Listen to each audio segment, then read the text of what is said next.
একটা জাতির যদি উন্নয়ন লাগে, স্থায়ী উন্নয়ন হইতে হয়, তাহলে নারীর উন্নয়ন ঘটাতে হবে। নারীর উন্নয়ন ঘটাতে হলে নারীর শিক্ষাগত যোগ্যতা অর্জন করতে হবে, নারী জাতিকে শিক্ষিত হতে হবে।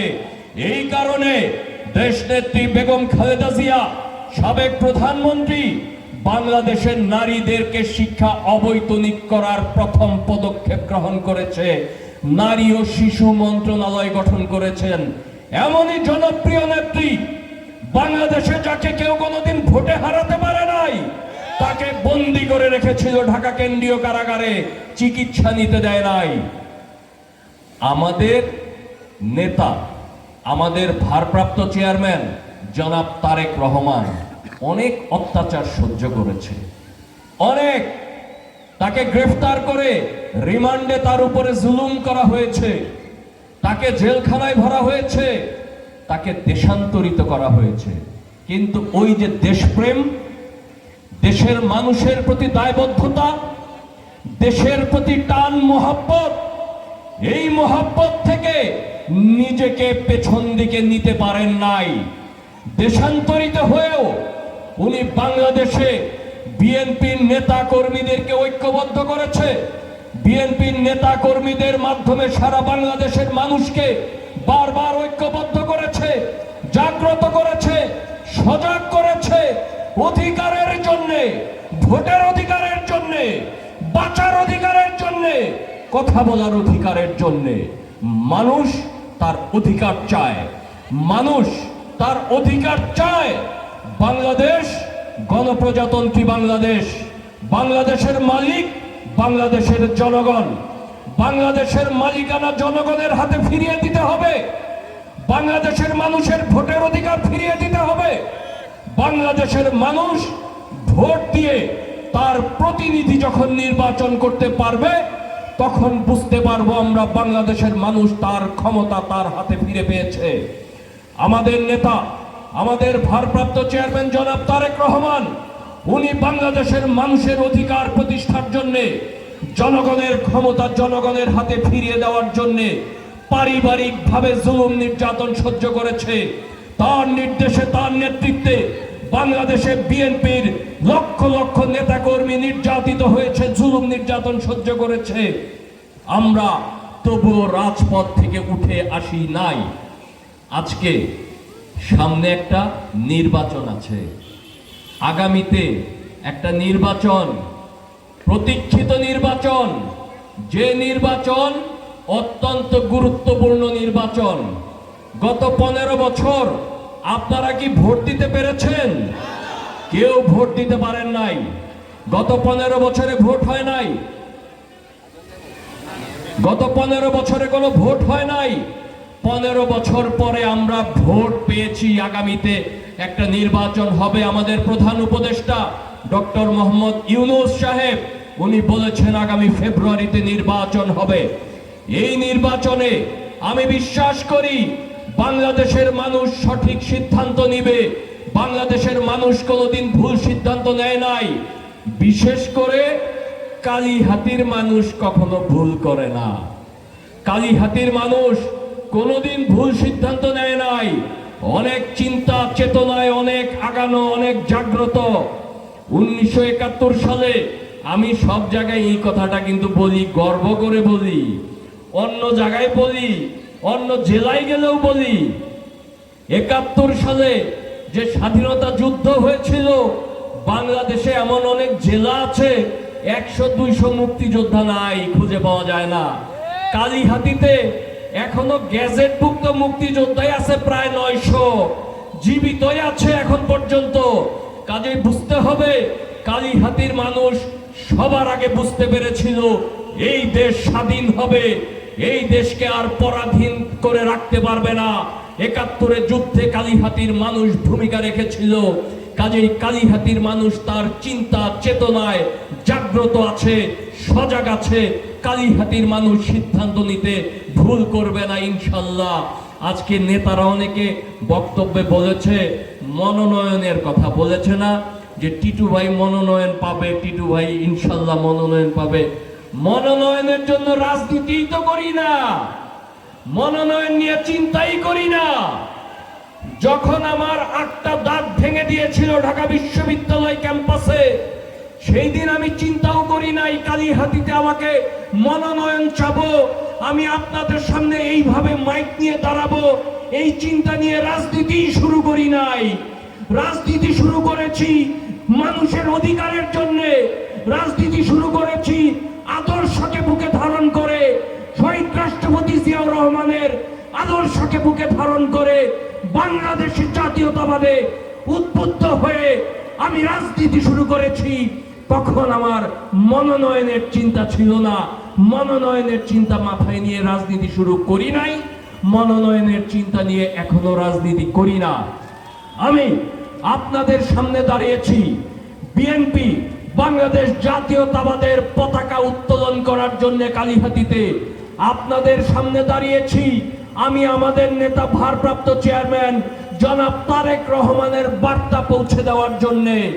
জনাব তারেক রহমান বার্তা দিয়েছেন, আপনারা সবাই ইউটিউব দেখেন, আপনারা ফেসবুক চালান, আপনারা এখন তার বক্তব্য প্রতিনিয়ত শোনেন, আপনারা জানেন 5 তারিখের পরে গত বছর 5ই আগস্ট শেখ হাসিনা পালিয়ে গেছে না?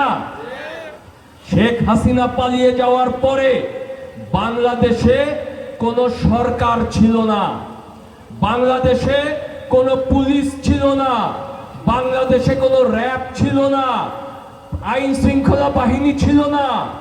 এমন একটা দেশ বাংলাদেশ, ছোট্ট একটা দেশ, অনেক মানুষ, আমাদের শিক্ষার হার বেশি না, আমাদের অর্থনৈতিক অবস্থা ভালো না, এমন একটা দেশে সরকার নাই, এমন একটা দেশে পুলিশ নাই, আইন শৃঙ্খলা বাহিনী নাই। বাংলাদেশটা তছনছ হয়ে যাইতে পারত, কিন্তু হয় নাই। আওয়ামী লীগের অনেক মন্ত্রীদের বক্তব্য শুনেছেন গত সরকারের আমলে।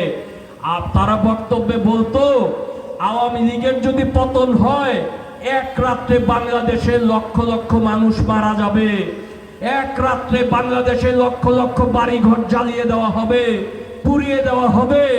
এগুলা হয় নাই। এগুলা কেন হয় নাই? সরকার নাই, পুলিশ নাই, র্যাব নাই, কিছুই নাই, অরক্ষিত একটা বাংলাদেশ। কিন্তু সেই বাংলাদেশের স্থিতিশীলতা নষ্ট হয় নাই।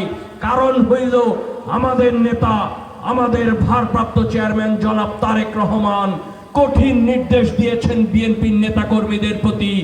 বাংলাদেশের রাজনীতিকে স্থিতিশীল রাখতে হবে, বাংলাদেশের সমাজ ব্যবস্থা স্থিতিশীল রাখতে হবে। দেশপ্রেমিক নেতা হিসাবে যে নেতৃত্ব দেওয়ার দরকার ছিল সেই নেতৃত্ব দিয়েছেন তারেক রহমান।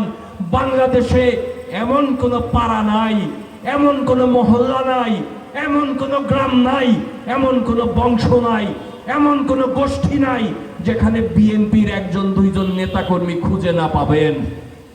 বিএনপি বাংলাদেশে এত বড় দল, এমনও জায়গা আছে যেখানে আপনি মোটরসাইকেল নিয়েও যাইতে পারবেন না, পায়ে হাইটা যাইতে হবে, কিন্তু বিএনপির একজন নেতা পাবেন বা কর্মী সেখানে খুঁজে পাবেন, একজন সমর্থক হলেও আপনারা খুঁজে পাবেন। এমন জায়গা বিএনপি আছে।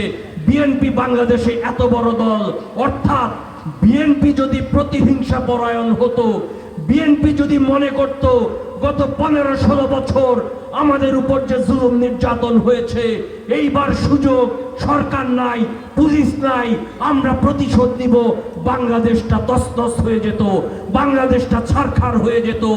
আমরা সেইটা করি নাই। আমাদের নেতার নির্দেশ বাংলাদেশকে স্থিতিশীল রাখতে হবে। আমরা সর্বাত্মক চেষ্টা করেছি বাংলাদেশকে স্থিতিশীল রাখতে, কারণ আমরা বাংলাদেশি জাতীয়তাবাদে বিশ্বাস করি, আমরা এক জাতিতে বিশ্বাস করি, আমরা বিশ্বাস করি দুর্যোগ মুহূর্তে সবাইকে একসঙ্গে দাঁড়াতে হয়, এক হয়ে যেতে হয়, এক জাতি গঠন করতে হয়। বিশ্বের দরবারে মাথা তুলে দাঁড়াতে চাইলে আমাদেরকে ঐক্যবদ্ধ থাকতে হবে, কোনো বিভেদ করা যাবে না। আমরা আগামী দিনে আমাদের নেতা, আমাদের ভারপ্রাপ্ত চেয়ারম্যান জনাব তারেক রহমানের নেতৃত্বে একটি সুষ্ঠু সুন্দর গণতান্ত্রিক বাংলাদেশ গড়ার জন্য সংগ্রাম করছি, প্রতিহিংসার রাজনীতি করছি না। আমরা যদি সরকারে আসি, আমি যদি কালিহাতীর নেতৃত্বে থাকি, ওই যে আমার 8টা দাঁত ভেঙে দিছে না, আমার 8টা দাঁত ভেঙে দিছে। আমি যদি কখনো শক্তি পাই, ক্ষমতা পাই, আমি কারো দাঁত ভাঙতে যাব না। কারণ দাঁত ভাঙার কি কষ্ট সেটা আমি জানি। আমি আমার বাবার কষ্ট দেখেছি, আমার মায়ের কষ্ট দেখেছি, আমার বোনদের কান্না আমি দেখেছি, এই যন্ত্রণা আমি জানি। কাজেই যতই ক্ষমতা আসুক আমি কারো দাঁত ভাঙতে যাব না। ভালোবাসার বন্ধনে আবদ্ধ থেকে কালিহাতীতে রাজনীতি করতে চাই। আমি প্রমাণ করতে চাই সন্ত্রাস না করেও রাজনীতি করা যায়, শক্তি ছাড়াও রাজনীতি করা যায়, মানুষের ভালোবাসা নিয়ে রাজনীতি করা যায়। মানুষের ভালোবাসাই সবচেয়ে বড় শক্তি রাজনীতিতে। এইটা আমি কালিহাতীতে প্রমাণ করে ছাড়বো ইনশাল্লাহ। আপনারা আমাকে সাহস দিলে, আপনারা আমাকে ভালোবাসা দিলে, আমি সেই ভালোবাসার বন্ধনে আবদ্ধ থেকে আপনাদের মন জয় করে, আমাদের নেতা তারেক রহমান নির্দেশ দিয়ে বলেছেন আগামী দিনে রাজনীতি করতে হলে মানুষের মন জয় করে রাজনীতি করতে হবে। মানুষের মন জয় করে আমি রাজনীতি করতে চাই। বিএনপির ভিতরে যদি কোনো সন্ত্রাসী থাকে, যদি কোনো চাঁদাবাজ থাকে, যদি কোনো দখলবাজ থাকে, আমি আপনাদেরকে কথা দিলাম সেই পচা মানুষগুলাকে আমি আস্তে আস্তে দল থেকে বের করে দিব। আমি সকল গুরুত্বপূর্ণ নেতাদের সামনে আমি এই ঘোষণা দিয়ে বলছি, আমি পচা মানুষ নিয়ে রাজনীতি করব না। বিএনপি বাংলাদেশে 5 তারিখের পর থেকে 7,000-এর উপরে নেতা কর্মীকে বহিষ্কার করেছে বিভিন্ন অপকর্মের সাথে জড়িত হওয়ার কারণে। 7,000 নেতা কর্মী অনেক রাজনৈতিক দলের নাই, বাংলাদেশে এরকম অনেক দল আছে। আমরা বহিষ্কার করেছি 7,000-এর উপরে নেতা কর্মী।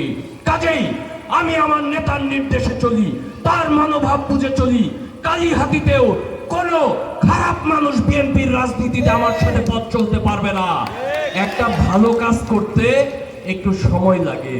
আপনারা বলতে পারেন যে ভাই অমুকখানে এটা হয়েছে, অমুক জায়গায় অমুক নেতা ওইটা করছে, অমুক কর্মী ওইটা করছে। বিএনপি একটা অনেক বড় দল। গ্রামে গঞ্জে পাড়া মহল্লায় বিএনপি ছাত্র দল, যুব দল, স্বেচ্ছাসেবক দল, কৃষক দল, মৎস্যজীবী দল, মহিলা দল, জাসাস, অনেক বড় দল। গ্রামে গঞ্জে অনেক কর্মী আছে। কোথায় কে কোন অপকর্মটা করে এটা তো আসলে আগে জানা যায় না। আগে কেমনে বুঝবো যে কে কোথায় কোনটা করবে? না করা পর্যন্ত বোঝা যায় না, করার পরে জানা যায়। যখন জানতে পারি তার বিরুদ্ধে সাংগঠনিক ব্যবস্থা গ্রহণ করি। এই কালিহাতীতেও আমি অনেক নেতাদের বিরুদ্ধে সাংগঠনিক ব্যবস্থা করেছি, বহিষ্কার হয়েছে কালিহাতীতে ইতিমধ্যে। কাজেই একটা ভালো কাজ করতে একটু সময় লাগে। আপনারা আস্থা রাখবেন, আমি কালিহাতীতে আমাকে একটু সময় দিবেন, ইনশাল্লাহ বিএনপি একটি সুন্দর বিএনপি গঠন হবে, যার নেতৃত্বে কালিহাতীতে একটা সুষ্ঠু ধারার সমাজ ব্যবস্থা হবে, যেখানে আমরা সবাই মিলেমিশে ঐক্যবদ্ধভাবে চলতে পারবো, এক মনে চলতে পারবো। আমরা শান্তি বজায় রেখে আগামী দিনে একটা সুন্দর কালিহাতী করতে পারবো ইনশাল্লাহ। আপনারা ভালো থাকবেন, আপনাদের সাথে আবার দেখা হবে, আবার কথা হবে। আমি ভাওয়ালে এবং ঘড়িয়াতে আমি উঠান বৈঠক করতে চাই। ভবিষ্যতে আমি কিছুদিনের মধ্যে আমি ভাওয়ালে উঠান বৈঠক করব, ঘড়িয়াতে উঠান বৈঠক করব, আমি গ্রামে গ্রামে উঠান বৈঠক করব।